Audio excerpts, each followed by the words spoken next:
I always have this weird paranoia where I'll get like partway through a video, look at the camera, and then realize that I didn't actually hit record. Because that has happened to me once.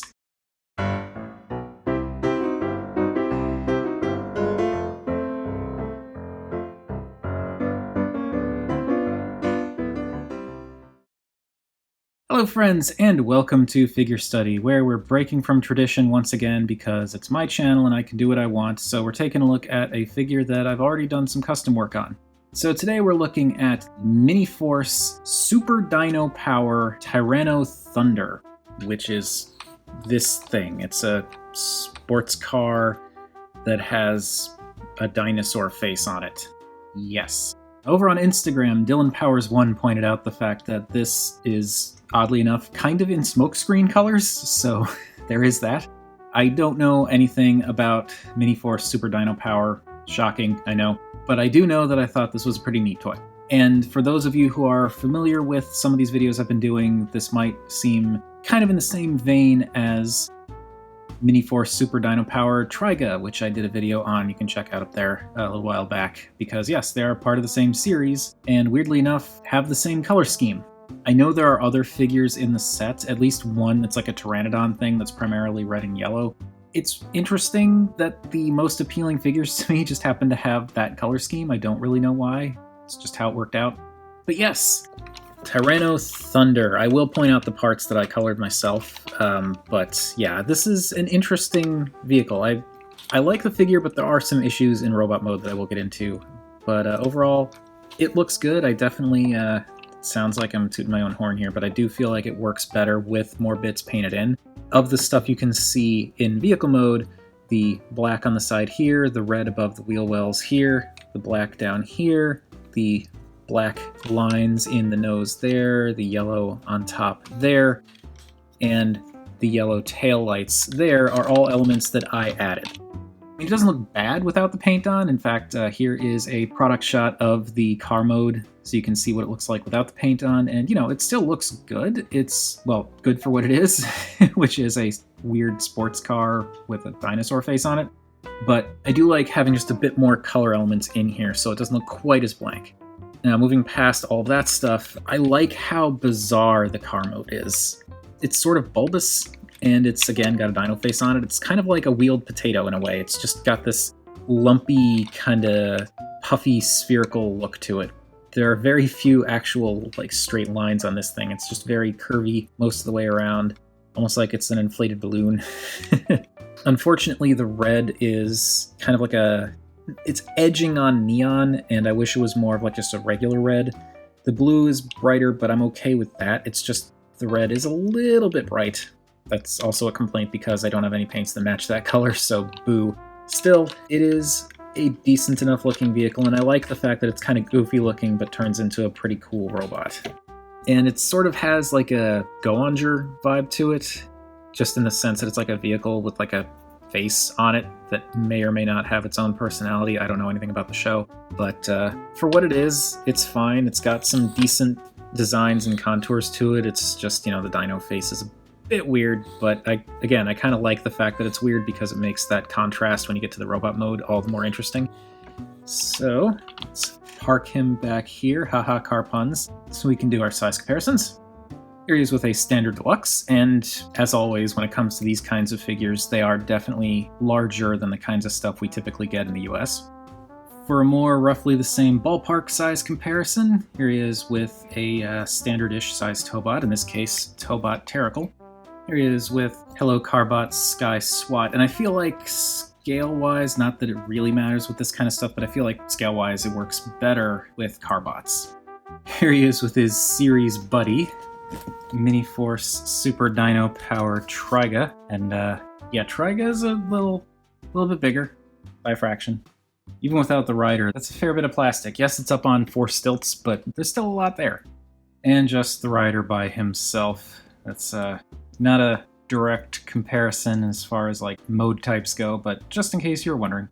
And lastly, because I don't want you thinking I forgot, here he is with the duck tank. Okay, robot mode time, and as usual, I'm going to walk through this manually. So, I like to start with the back here just to get this stuff out of the way for when the legs come around. So, you want to fold up the bits of the spoiler there, get a finger under here and pop up these taillights, and those go back like that. Next, going to pull these side flaps down, and those will just come down like this, and come down like this. And due to the way this guy transforms, they do peg into different spots on each side. Here, there's a peg here that pegs in up here, but on this side, there's a little thing here that kind of pegs into this divot here.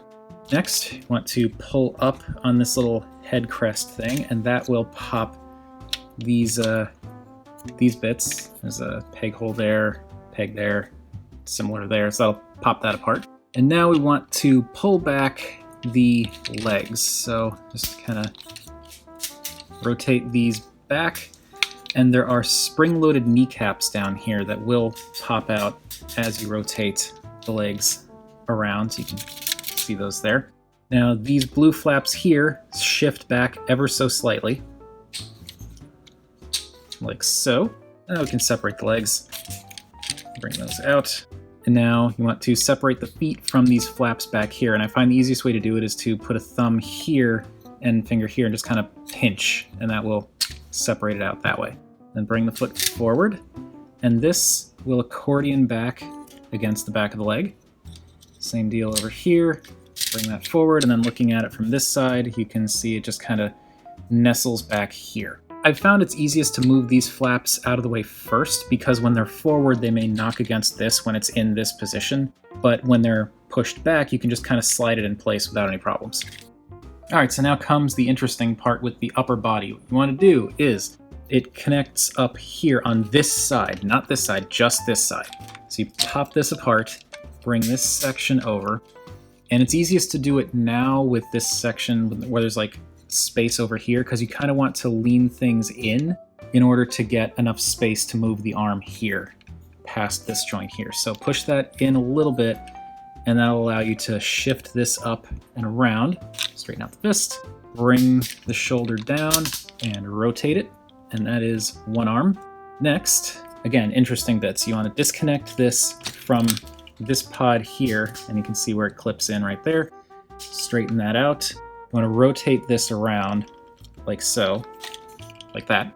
Then shift this down, and then rotate the shoulder down. And lastly, you can flip out this little hand here. Almost done. So I want to bring these back. I've seen different ways of people doing this. Some will just like bring these flush up against the back. I prefer to have them kind of angled like this, because if you do it like this, then you don't, like, moving the shoulders will move these bits. If you move it like that, you get a little bit more leeway with positioning the arms. But anyway, to bring the head out, I find it easiest to do it like this when this bit is in the front here, just because if it's swung around to the back, it's harder to get your finger in there. But pop that up and forward, and that will pop up into place. And then swing this back around and just make sure it clears those little ear antenna there. And that will nestle along the back there, like so. And that is it. Here we have MiniForce Super Dino Power Tyranno Thunder in his robot mode, and this is a very cool robot mode. I definitely have my issues, which I will get into, but it is very cool. And there's a lot more visible here that I painted as opposed to the original look of the figure, which pop up a product shot here so you can see what it looked like originally. And again, not a bad looking figure on its own, but I really like having some additional colors just to break things up. And I stuck with a very simple color palette. I only added yellow, black, and red because I wanted to just kind of go with what was already here. I could have also done blue, but like there really weren't any areas that I felt like needed extra blue, but there were some areas where I felt like a little bit of black, a little bit of yellow, even a little bit of red would make a huge difference. So you still see some of the bits like up in the shoulders here that were visible in the car mode. I also added the black on the white part of the arm there, the red on the inside here, yellow in the hips, the yellow for these bits here, the black right around the hip section there, the black in the thighs there, black on these little knee bits, black in here as well. And then it's really hard to see, but I actually painted the shins red because I wanted that red to kind of be in more places than just up in the shoulders. And you really can't tell the difference in the shade that much, but it is there. It might show up a little bit better on camera, I don't know. That was a lot of red paint that probably didn't need to be there, but hey, it's done. And then I also did the black on the tops of the feet and on the sides, on both sides there. Oh, yes, and because I'm ridiculous, I also did the back. So I did the black, yellow, and black on the backs of the thighs, and then the black and yellow up here. And for the smaller arm, I did the black. This bit here was already there, but I did the little black dot there, these two black lines going around the outside, and the yellow up there, which you can't ever see, but again, it's for me. I did it because I knew it would bother me. But yes, that is it for the colors that I added, and I do think it looks cool. I think it looked cool before, but there are, okay, I think the transformation's interesting. I like the asymmetry of the upper body, both in the transformation and in the overall look. I think it's interesting how he's got one beefy arm that is a dinosaur car mouth and another more normal arm. I like the wheels as the wheel wells as the shoulders that are pointing forward. I like the design of the head, which we'll look at in more detail in a minute. I think the colors here are really nice. Again, I feel like the red could be a little bit less neon-y, but the red, blue, yellow, white, and black across the board color scheme is really nice. And I should mention, I was originally planning on doing a show-accurate paint scheme on this guy, but there were certain things about that when I was looking up reference photos that I just didn't really like. It wasn't really a whole lot to add, so I decided, what the heck, I'm going to add more. But anyway, as I was saying, I like the asymmetry here in both the transformation and the silhouette, and the big beefy arm is cool. And the design elements here are very nice. Again, I think it looks better with a bit more color breakup, but what's here is cool. He's got little dinosaur toes to kind of fit the theme. The head is also pretty cool. It's it's weird. It's nondescript, but at the same time, it's interesting. He's got almost like a dinosaur face helmet on with these weird little ear wings. And again, the colors here are nice with the yellow and white on the blue.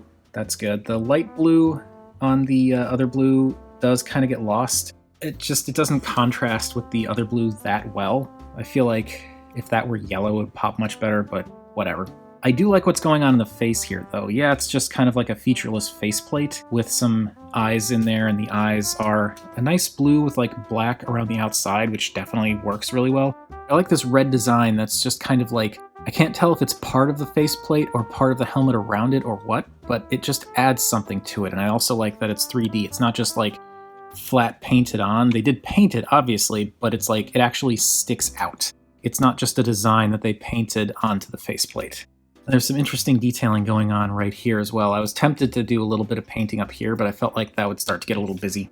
The chest design is pretty cool. It's rather beefy. I like how they have the black for the midsection here, which really makes that yellow in the center stand out. The issues that I have with this toy aren't enough to ruin it for me or anything like that. It's just that there are certain elements that I kind of wish were a little bit different. The articulation's rather limited. He has the gorilla arms, so you cannot bend his arm forward at the elbow. He only can do the, the bicep curls, which can work in some poses. It's just a shame that you can't really do much else with that arm. And this arm, because it's so big and chunky, you can't even really do that very well because it just kind of, you get one click and then it's banging into his chest. You can bend it out, but that doesn't really help too much either. You kind of have to get creative with his posing, which is a little bit of a shame, but it's fine. The other thing that kind of bums me out about this guy, more so than the arms even, is the fact that the way he's built from the legs down, you kind of have to have him leaning forward in order for him to stand properly. As you can see, he is definitely leaning forward. You can bring his feet down a click, which will have him standing much more straight, but then he starts to lean backwards because these heels, they're designed so that they're flush when the foot is up like that. So by having it down like this, the heel just kind of comes down like this and it's not really balancing on that heel at all. And you can bring these back to give him a little bit more support, but then you're relying on this flap that doesn't actually lock in anywhere. So if this slides out of place, it could, do that or slide back in and it would fall over. It's a shame. I wish there was a way to counteract that a little bit better. Though I will say it's nice that even with the way he transforms, he still does get knees. They're not great, but they function. Like I said, with regards to the leaning and all that, you can kind of work around it. It's not that big a deal. It's just a little bit of a bummer, but I kind of feel like now that I've customized him, I'm more or less locked in, which is fine. I feel like just standing there on the shelf like this, he looks pretty darn cool, and he can do some poses. It's just that you gotta get a little bit weird with those joints to get anything that's both stable and looks good from certain angles. Anyway, as we move on to size comparisons, you can see again he's quite large compared to a regular size deluxe. Here he is with Tyranno again, and Tyranno is still definitely bigger and definitely bulkier, but he gets pretty close height-wise. I mean, that's just because these toys are huge, but it's not too bad. Here he is with Hello Carbot Sky Swats, and as I said before, he works a lot better, I think, scale-wise with the Carbots. Just for the sake of completion, I suppose, here he is with MiniForce Super Dino Power Triga's whatever the rider is called. And of course we have to do MiniForce Super Dino Power Triga in his combined mode, so here you can see how these two stack up together in their respective full robot modes. And finally, at long last, here he is with the Duck Tank. So that is it for MiniForce Super Dino Power Tyranno Thunder. Again, it's a neat figure. I just have some minor issues in terms of some of the limitations that he has and the weird angle you have to stand him at. But he still looks really cool. And I feel like, again, I know this sounds like me tooting my own horn, but I feel like just those added bits of color here and there really enhance that look and makes kind of a big difference to me. I went from not being sure if I wanted to keep this guy to being like, actually, this looks really cool, so I'm going to keep him around. I would say it's also partially because of the work I put in, but really that tends to not be a factor. If I do a custom and then decide later on that I'm just not into the figure anymore, I get rid of it. Gotta maintain that shelf space. But anyway, that is enough of what I think about this figure and my own paint job. What do you all think about either or both of those things? Whatever your thoughts, feel free to chime in down below. I always enjoy hearing from you all, and remember, art is more than meets the eye.